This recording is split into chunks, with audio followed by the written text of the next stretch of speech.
आइए जानते हैं कि शहद कैसे बनता है।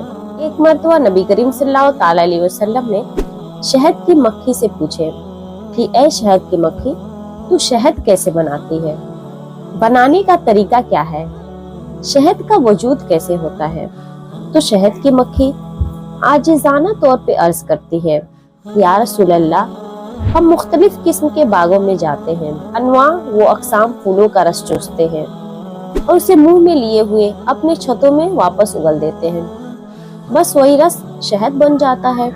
तो नबी करीम सल्लल्लाहु अलैहि वसल्लम ने इरशाद फरमाया, ए शहद की मक्खी, तू सच बता, क्योंकि फूलों का रस तो फीका होता है और शहद मीठा होता है, फिर फीकापन में मिठास कैसे पैदा हो जाती है?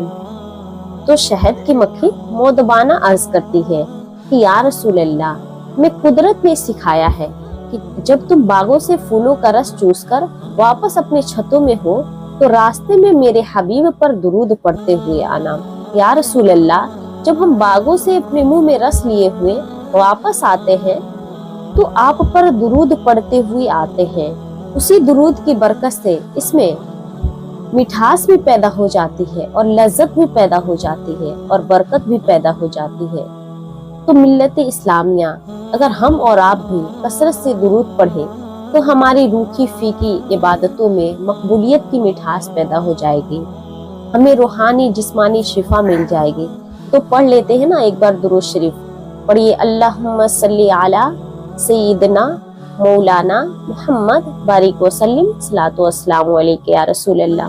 मज़ीद इस्लामी तालीम के लिए आप हमारे चैनल को सब्सक्राइब करें ताकि रोज आपको नई वीडियो मिलती रहे, और इस वीडियो को लाइक करके शेयर कर दें ताकि बाकी लोगों तक भी ये वीडियो पहुंच जाए। खुदा हाफिज।